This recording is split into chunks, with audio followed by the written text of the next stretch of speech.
Então vamos ser felizes. Ó, continuando, resolvendo mais alguns probleminhas do livro, ó. Página 105, exercício número 12. Olha aí. Um tronco vertical de eucalipto é cortado rente ao solo e cai, em 5 segundos, num terreno plano e horizontal, sem se desligar por completo da base. Qual a velocidade angular média do tronco durante a queda e qual a velocidade escalar média de um ponto do tronco de eucalipto a 10 metros da base?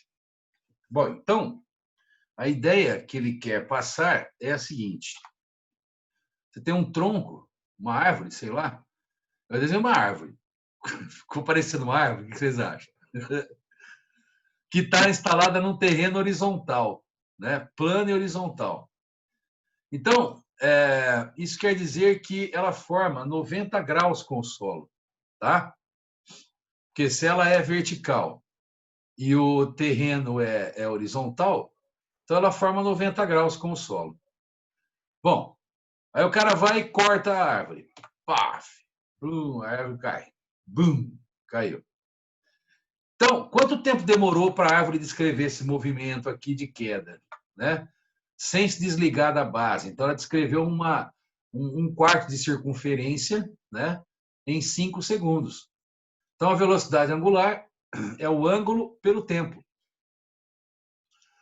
Ela andou π sobre 2 radianos em 5 segundos, que vai dar, então, π sobre 10 radianos por segundo.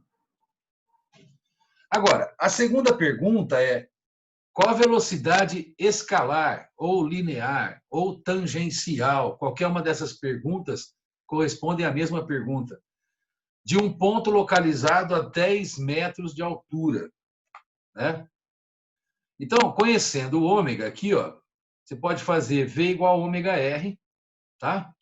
Onde o raio seria a altura do ponto do tronco que nós estamos discutindo. Porque aí eu pego a extremidade aqui, ela descreve esse ângulo de π sobre 2 radianos, tá? Com uma velocidade linear, que é a pergunta do exercício. Então, o ômega vale π sobre 10, o raio vale 10, corta, corta. O V vai dar, então, π metros por segundo. Chique? Alguma pergunta? Não? Então tá.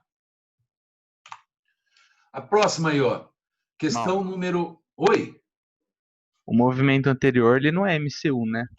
Só considerou como MCU porque é de velocidade média, né? Então, a ideia é que ele vai cair aqui movido pela gravidade, né?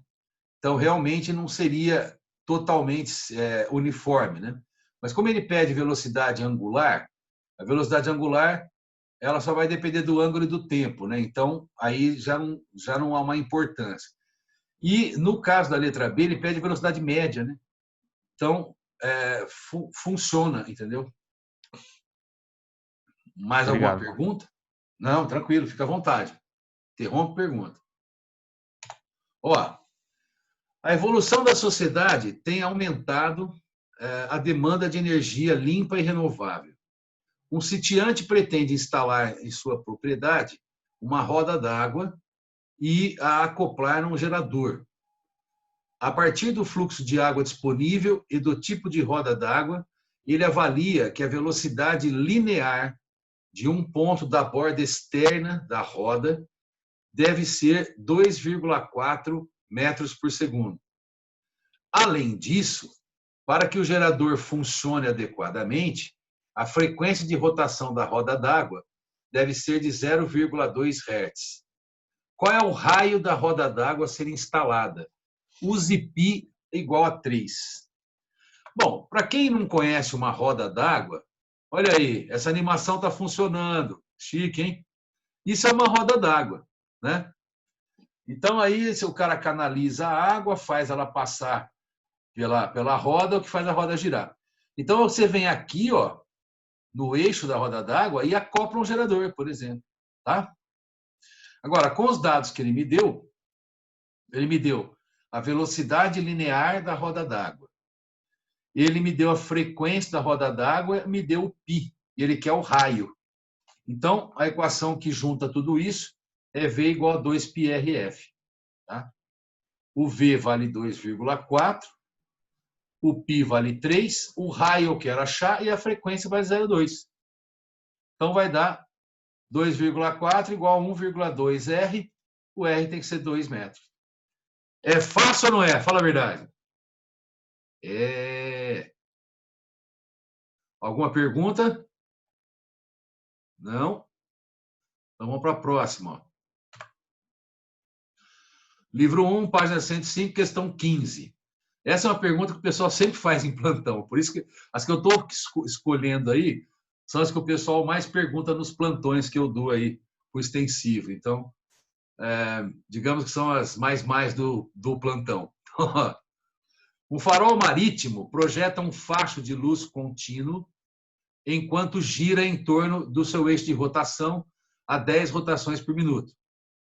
Um navio com o costado perpendicular ao facho está parado a 6 km do farol. Com que velocidade o raio luminoso varre o costado do navio? Bom, a ideia é o seguinte, um farol é um negócio desse tipo aí que vocês estão vendo aí na animação, tá? Então, é um dispositivo que, como se fosse uma lanterna giratória, né? E aí, se você tem o farol girando, ele vai iluminar a lateral do navio. O que ele chama de costado aqui é a lateral do navio. Lembrando que os dois estão perpendiculares entre si, ó, tá vendo? Então, o facho de luz passa iluminando a lateral do navio.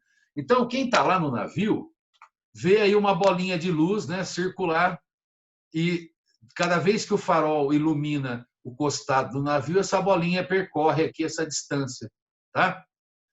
Bom, a pergunta é essa, né? Com que velocidade o raio luminoso percorre o costado do navio aqui? Lembrando que esse raio luminoso é a ponta desse facho de luz que está girando aqui. Então, se eu calcular a velocidade linear desse facho de luz, eu tenho a velocidade com que a luz varre o costado do navio aqui. Então, lembrando que V é igual a 2πrf, aqui não está aparecendo π nas respostas, tá vendo? Então, eu vou trocar o π por 3,14. Mas ele deveria ter falado isso, tá? Em algum lugar ele deve ter dito isso. Não está na questão aqui, mas a VUNESP é bem organizada com o seu vestibular, deve ter falado isso em algum momento da prova. O raio é a distância do farol até o navio, 6 km. E a frequência de rotação é 1/6. Por que 1/6, Mal? Bom, porque ele falou que a frequência é 10 rotações por minuto. Ou seja, 10 rotações a cada 60 segundos, né? E, portanto, na verdade, de RPM para Hertz, divide por 60, é o que eu fiz ali. Então, vai dar 1/6 de Hertz. Bom, dá para cortar esse 2 com esse. Lembrando que essa distância aqui está em quilômetros e esse tempo aqui está em segundos, né, que a frequência está em Hertz. Então, vai sair aqui 6,8 quilômetros por segundo, aproximadamente 6,3 quilômetros por segundo. É chique ou não é? Fala a verdade. Deu para entender a ideia? Sabia que na sala de aula, às vezes, passa um tempão para tentar explicar o que seria iluminar o costado do navio, né? Eu acho que com essa animaçãozinha aí ficou fácil de perceber. Vamos lá, vamos para a próxima.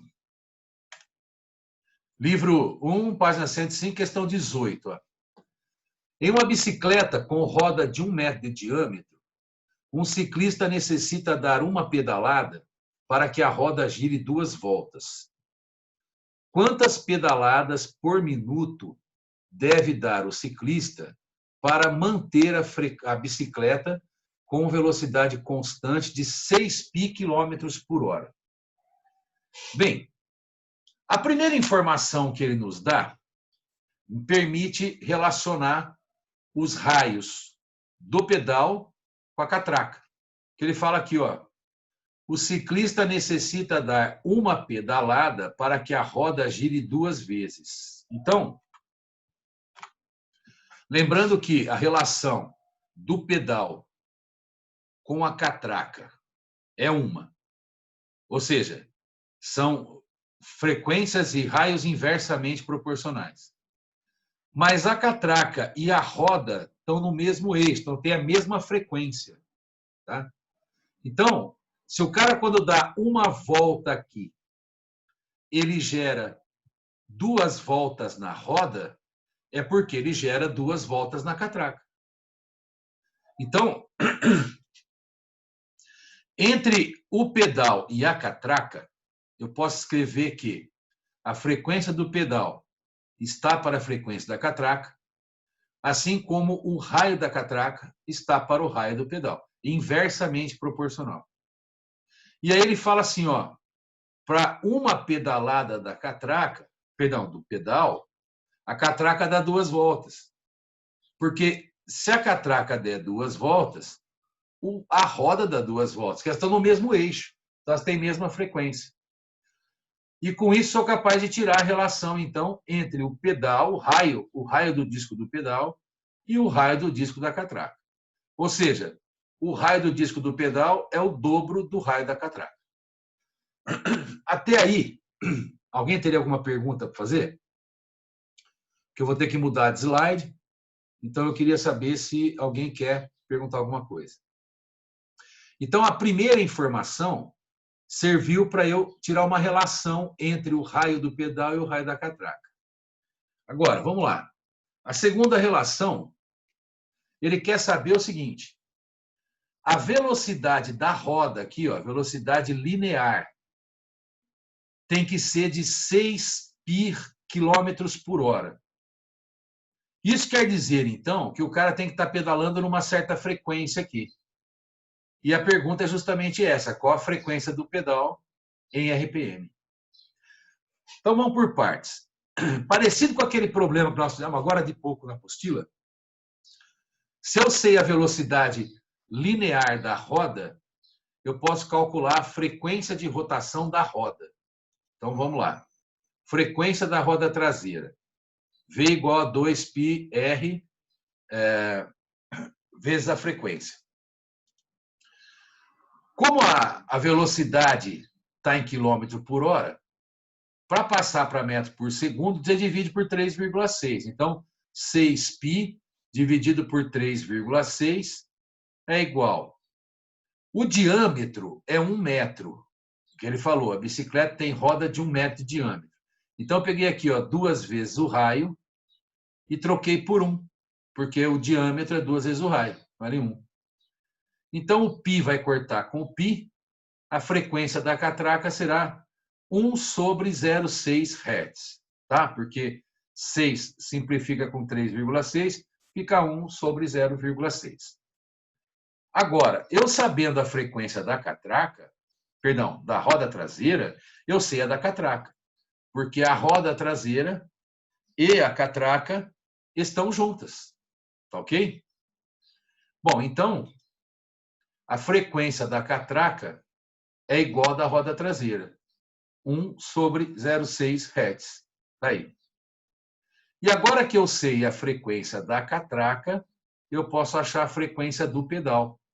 Ó, frequência do pedal e da catraca são inversamente proporcionais. Então, a frequência do pedal é a pergunta do exercício. A frequência da catraca é 1 sobre 0,6.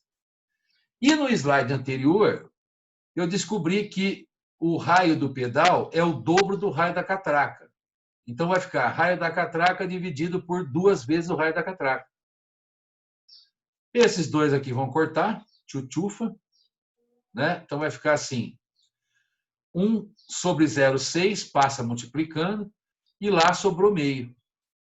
Então, vai ficar 1 sobre 1,12. Mas isso está na unidade Hertz. Ele quer a resposta em RPM. Quantas pedaladas por minuto? Como é que faz para passar de Hertz para RPM? Multiplica por 60. Então, na hora que você multiplicar por 60, 60 vezes 1 sobre 2 vai dar 50 rotações por minuto. Legal aí? Alguém quer perguntar alguma coisa? Não? Então, vamos para a próxima. Pode ser? Olha aí, FUVEST. Um disco tem seu centro fixo no ponto O do eixo fixo X da figura e possui uma marca no ponto A da sua periferia. O disco gira com velocidade angular constante, ômega, em relação ao eixo. Uma pequena esfera é lançada do ponto B do eixo em direção ao centro do disco, no momento em que o ponto A passa pelo ponto B.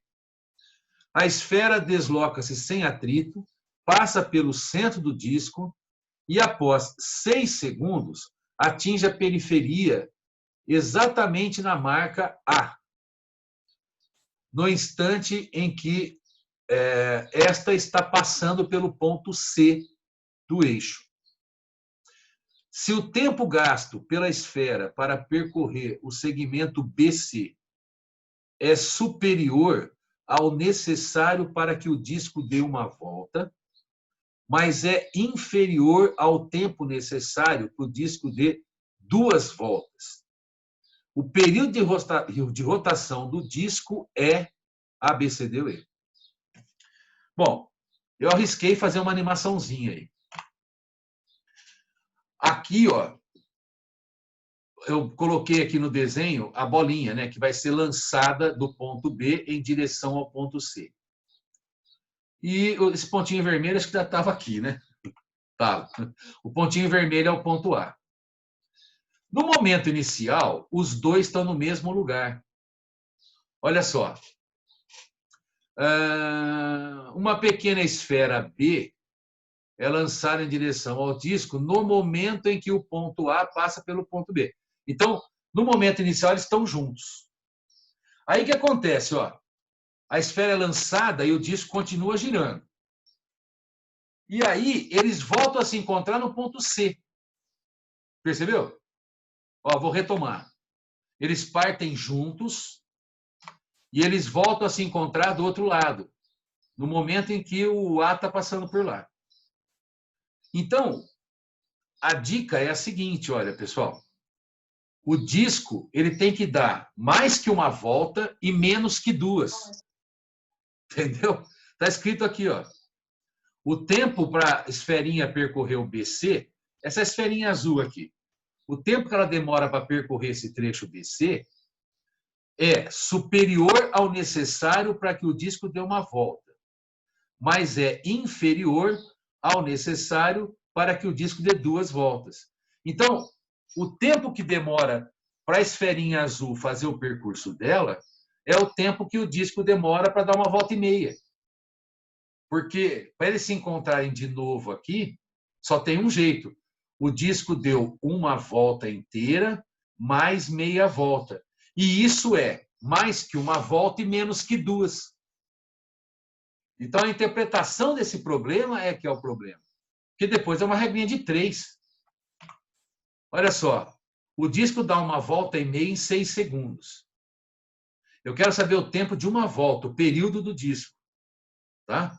Multiplica em cruz, 1,5t igual a 6, t igual a 4 segundos. Alternativa cebola. Entenderam a jogada aí? Legal. Bom, vamos fazer mais uma, né? Ó. A figura mostra 3 engrenagens E1, E2 e E3 fixas pelos seus centros e de raios R1, R2 e R3, respectivamente. A relação entre os raios R1 é igual a R2 e ambos menores que R2. Perdão, R1 é igual a R3 e ambos menores que R2. A engrenagem da esquerda, a E1, gira no sentido horário com período T1. Sendo T2 e T3 os períodos das engrenagens D2 e E3, respectivamente, pode-se afirmar que as engrenagens vão girar de tal maneira que A, B, C, D ou E. Então, ó, você tem as engrenagens girando, né? A engrenagem tem um detalhe interessante.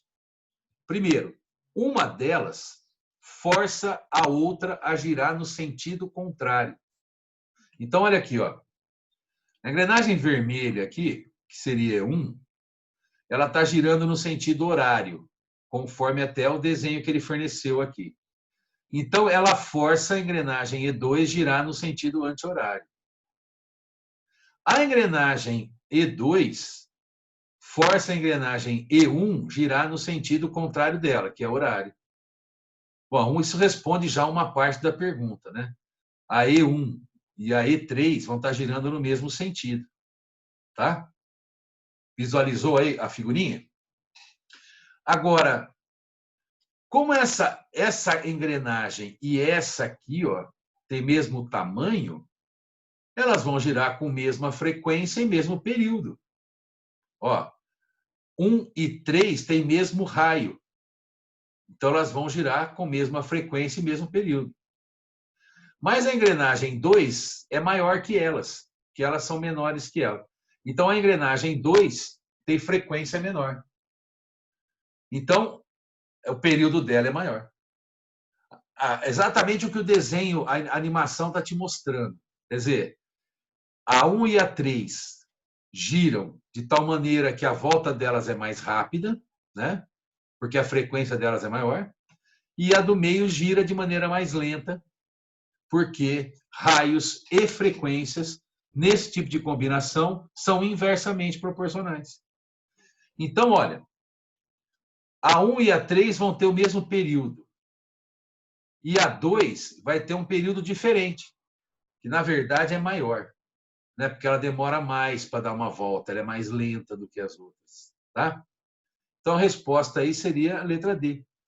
O período de 1 é igual ao período de 3, porque as duas têm mesmo raio, portanto, têm a mesma frequência, têm o mesmo período. Tá?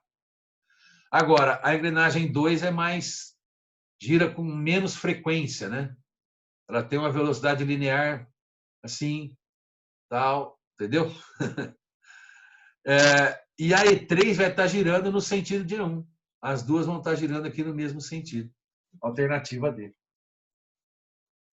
Alguém ficou com alguma dúvida?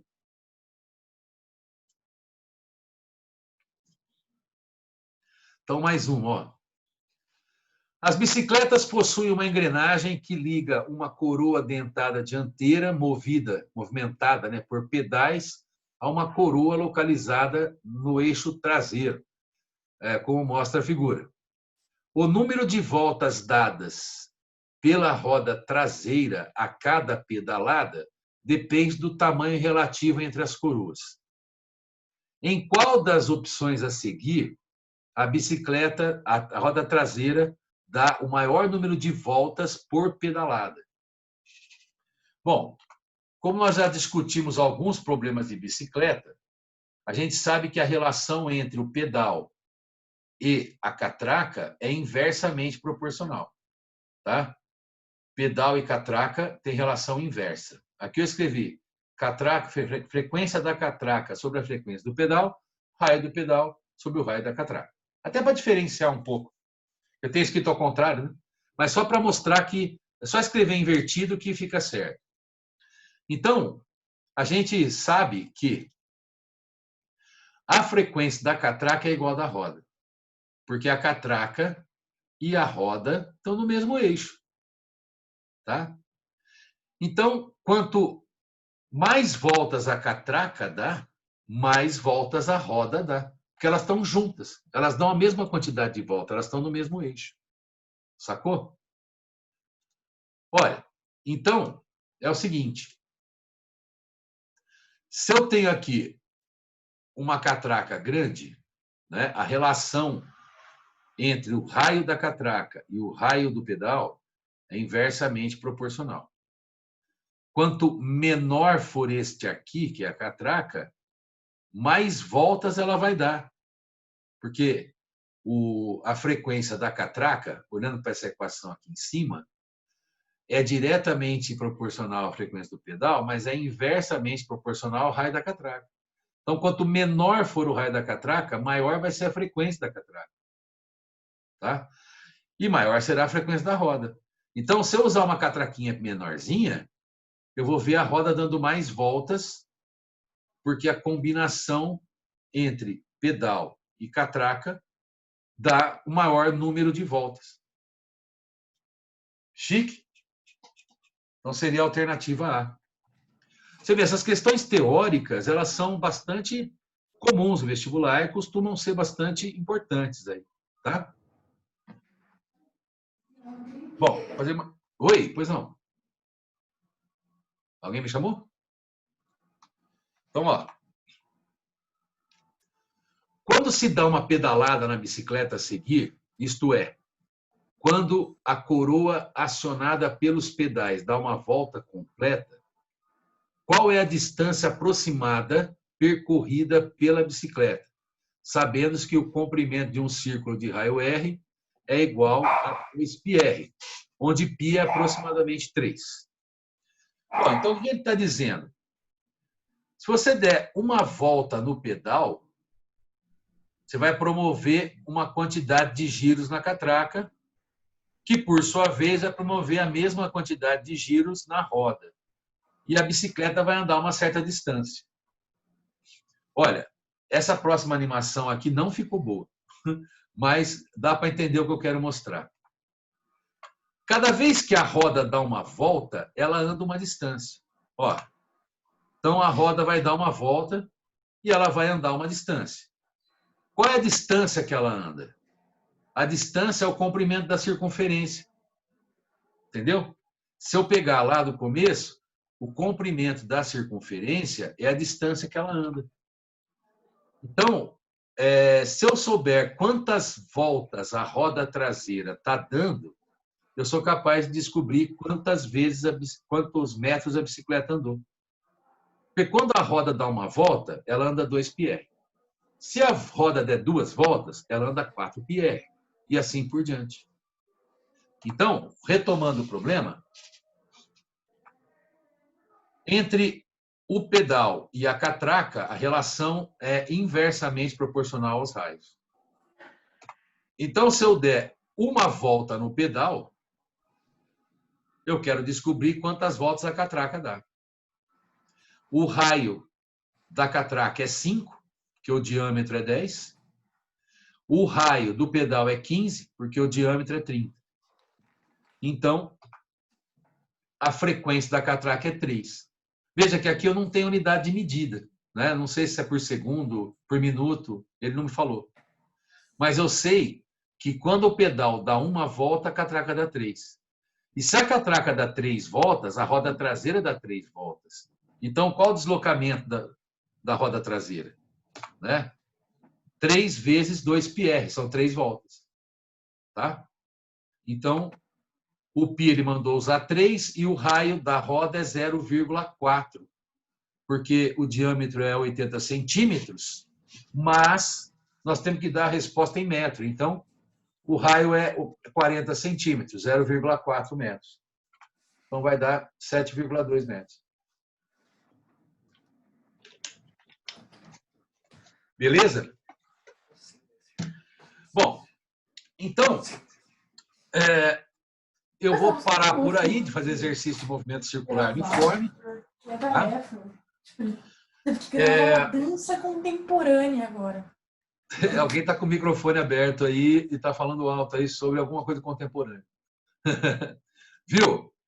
É o seguinte, eu vou parar então com esse tema agora e vou para o último tema de movimento circular, que é o circular variado. Então, eu vou compartilhar uma outra tela com vocês aí.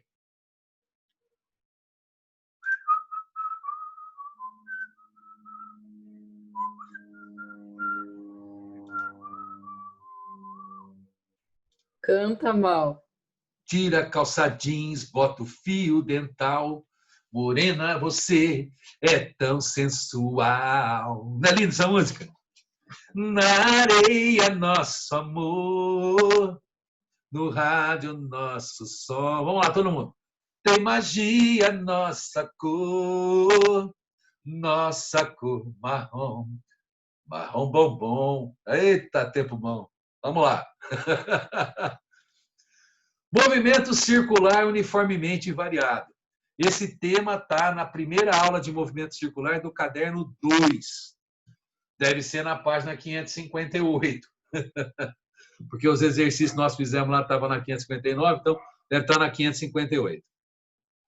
Pessoal, eu vou começar relembrando vocês uma coisa que nós já comentamos hoje na aula anterior, que uma grandeza angular pode ser relacionado com a grandeza que está na linha da trajetória pela relação que a gente conhece do radiano. Quer dizer, quando eu divido o arco, que é um elemento na linha da trajetória, pelo raio, eu obtenho o ângulo.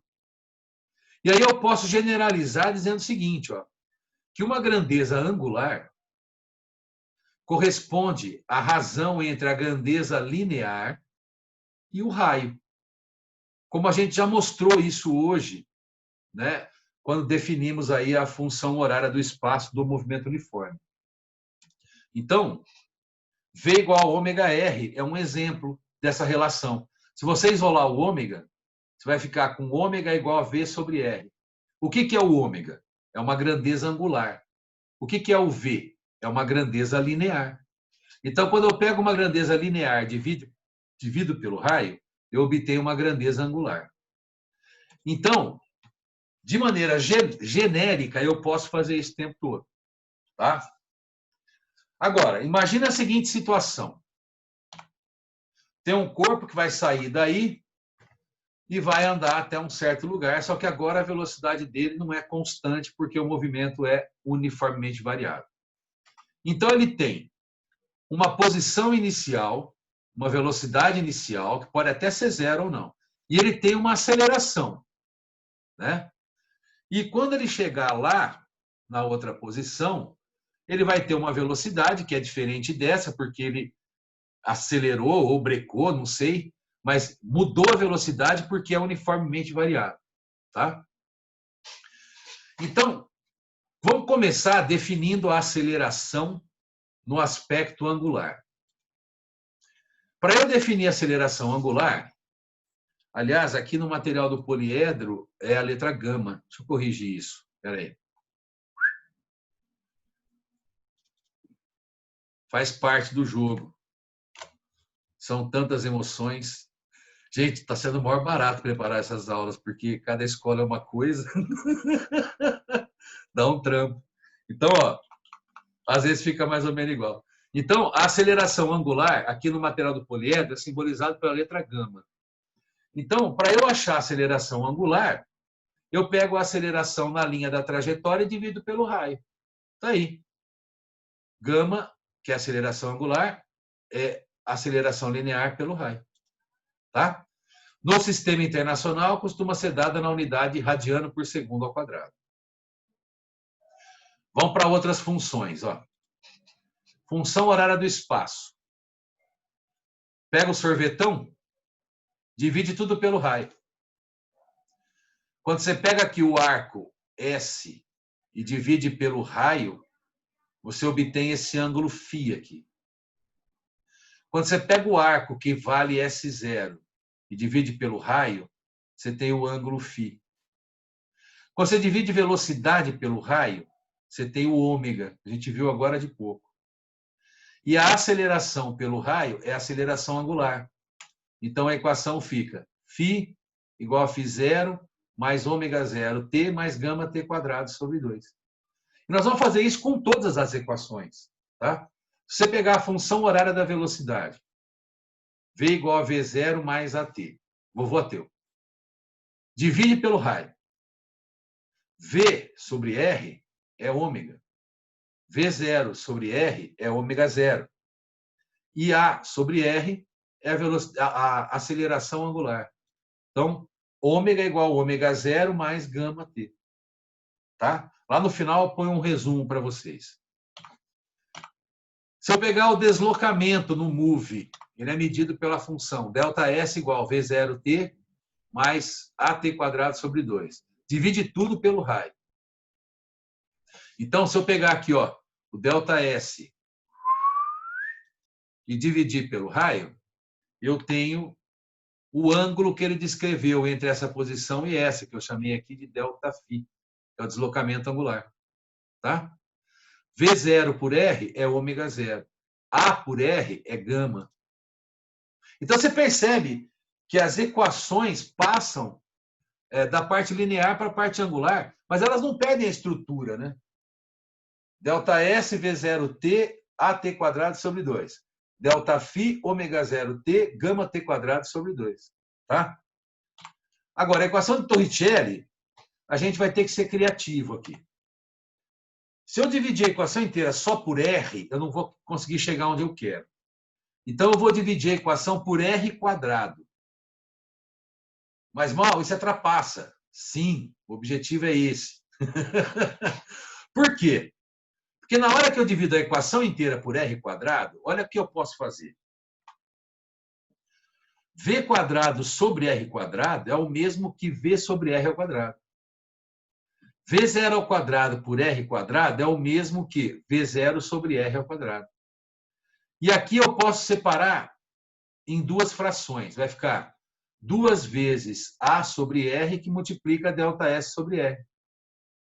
Mas isso aqui é ômega, isso é ômega zero, isso é gama e isso é ΔΦ. Então, a estrutura da equação permanece, só que toda voltada para a parte angular. Ficaram felizes? Então, um resumo razoável é isso aqui, ó. Tá? A velocidade, a função horária da velocidade linear se torna a função horária angular da velocidade. Função horária do espaço, função horária do espaço angular. Função do deslocamento, função do deslocamento angular. Equação de Torricelli, equação de Torricelli angular. Tá? Lembrando aí que o φ é a posição final angular, φ0 é a posição inicial angular, ΔΦ é o deslocamento angular, ômega é a velocidade angular final e ômega zero é a velocidade angular inicial. Então, pessoal, esse tema é importante conhecer, tá? Mas ele cai muito pouco. Muito, muito pouco. Tanto é que eu encontrei 2 probleminhas na apostila, né, que a gente vai fazer daqui a pouco. Um deve estar na página 558, outro deve estar na página 559. E mais um probleminha que eu encontrei ali no livro, né, no Revisando. Então, é assim, cai tão pouco que nem exercício tem, quase. Tá? Então, a nossa live está acabando, tem menos de 1 minuto aí. E a gente volta, então, daqui 10 minutinhos para poder finalizar isso daí, falando fazendo uns exercícios de movimento circular uniformemente variado, aprendendo a aplicar essas equações aí. Mas, como você está vendo, as estruturas das equações são iguais. Então, o raciocínio é o mesmo. A única diferença é que você vai pensar em ângulo ao invés de pensar numa linha, entendeu? Porque essa parte da sua esquerda é toda medida em cima da linha. E essa parte da sua direita é toda medida angularmente. Então, a única diferença é essa no raciocínio. As equações têm a mesma estrutura. Beleza? Então, daqui a pouquinho a gente volta, porque já vai acabar. 10 minutinhos.